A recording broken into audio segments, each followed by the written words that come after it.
Erandi's Braids, illustrated by Tommy Di Paolo, written by Antonio Hernandez Madrigal. Erandi, it's time to wake up, Mama whispered. Roosters were crowing as the orange and crimson glow of dawn spread across the village of Pascuaro in the hills of Mexico. Erandi got out of bed, washed her face, and put on her houppelle and skirt. Then Mama brushed her hair and wove it into two thick braids that fell to her wrist. When Mama finished, Erandi helped her prepare the dough for the tortillas. As she mixed and patted, Erandi heard voices from a loudspeaker in the street. "Hair, hair, we will pay the best prices for your hair. Come to Miguel's barber shop tomorrow." "What is this about, Mama?" Erandi asked. "It is the hair buyers coming from the city," Mama told her. "Why do they want to buy our hair?" Erandi asked. "They say it is the longest and most beautiful in Mexico." Mama explained they use it to make fine wigs, eyelashes, and fancy embroidery.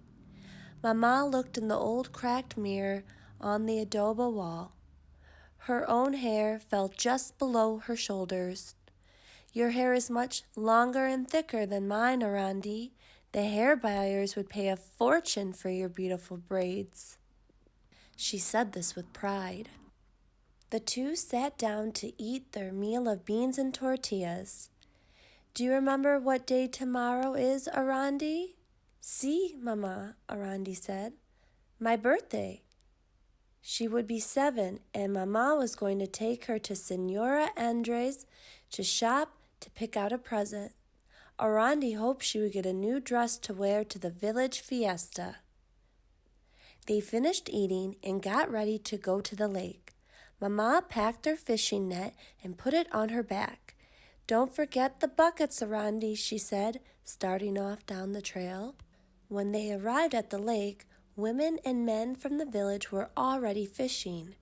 Erandi's Mama unfolded their net. "Look, Erandi, more holes.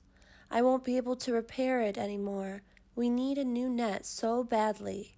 Then she paused. "Soon we will have money to buy one." Erandi was surprised. They had so little money. Before she could ask Mama where she would get the money, her friend Isabel ran up. "Buenos dias, Erandi. Can you come and play?" Isabel called. "Go," Mama said, "but come back and help me sort the fish." Isabel and Erandi ran across the fields of flowers. "Are you going to the fiesta next Sunday?" Isabel asked. The fiesta! Erandi remembered her birthday and the new dress she would hope to wear. But maybe Mama needed the money for a new net instead. "I'm not sure," she said. Throughout the day, Erandi went back and forth, playing with Isabel and helping her Mama separate the small fish from the large fish. Then it was time to go. Erandi was afraid to ask about her birthday, and Mama didn't say anything about it or the new net as they walked home.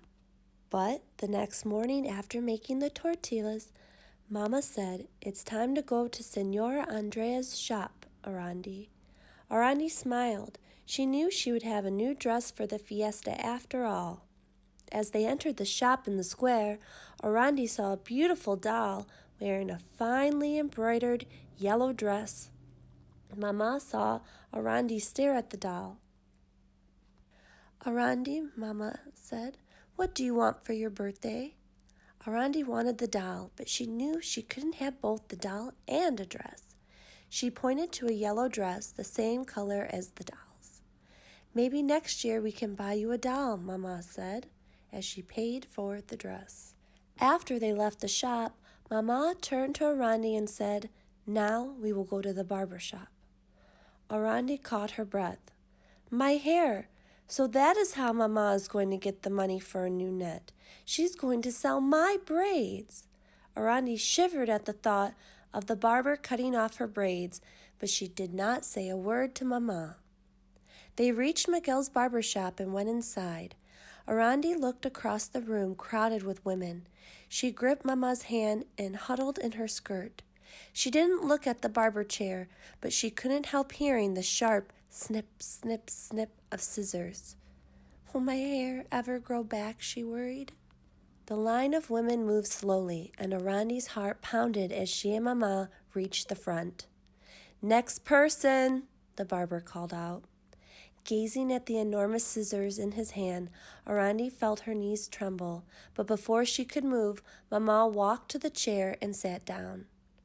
I should have known Mama would never sell my hair, Erandi thought, as she watched the barber wrap a white apron around her Mama's shoulders and measure her hair.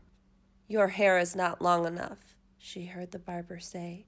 Her Mama's face reddened with embarrassment. Without a word, she got out of the chair and took Erandi's hand. As they turned to leave, the barber noticed Erandi's braids. Wait! We will buy your daughter's hair. Mama whirled around. My daughter's hair is not for sale, she said proudly.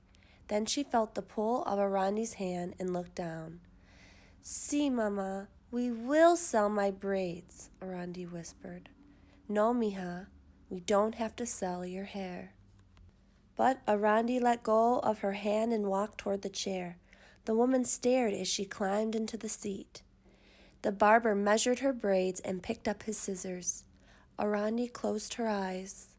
Her hands turned cold when she felt the metal scissors rub against her face and neck and heard the sharp snip, snip. The barber moved to the second braid, and Erandi's eyes filled with tears. She dared not cry. Instead, she asked the barber, Senor, will my hair grow back? Of course, it will grow just as long and pretty as before, he told her. Erandi kept her eyes shut until the barber had finished. Then she opened them slowly and looked in the mirror. Her hair reached just below the bottom of her ears. Out in the street, the air was cold on the back of her neck. How strange it felt without her hair. Mama walked beside her, not saying a word. Only the hollow clapping of the huarachas broke the silence of the cobblestone street. Why didn't Mama speak? Was she angry with her for cutting her hair? Or maybe the hair cutter had not paid her enough for braids. Finally, Erandi peeked at her Mama's face and saw she was crying. Forgive me, Erandi, I shouldn't have let you sell your hair. Mama sobbed, wiping her face with an old handkerchief. Now Erandi understood that her Mama was not angry with her. She had only been thinking of Erandi. Don't worry, Mama, my braids will grow back just as long and pretty as before. Your hair was the longest and most beautiful of all, her Mama cried. Erandi paused for a moment and then asked shyly, Mama, did they pay you enough to buy a net? See, mija, they paid us more than I expected. We can buy a new net and the doll you wanted. She gave Erandi a big smile, and Erandi had never felt happier. Then Mama took Erandi's hand in hers, and as the last rays of the sun lit up the rooftops, they turned and went back to the square to buy Erandi's doll. Author's note. In the 1940s and 50s, the use of women's hair for the production of wigs, eyelashes, and fine embroidery became increasingly popular in the country of Mexico. Representatives from cosmetic and textile factories traveled into the state of Michoacán and searching for the unusually long, beautiful hair of the Tarascan women. Every spring, merchants drove their vehicles through Pascuaro, the main Indian village. Their loudspeakers broke the silence of the quiet streets, inviting the local women to sell their hair. A set of long, thick braids was the main source of feminine pride for the Tarascan women. The villagers believed that a stranger's scissors might cast an evil spell. Once the women sold their hair, they feared that they might become cursed and would never grow back. but financial hardship would often force them to sell their hair. Today, the market for the purchase of women's hair no longer exists in the village of Pasquaro.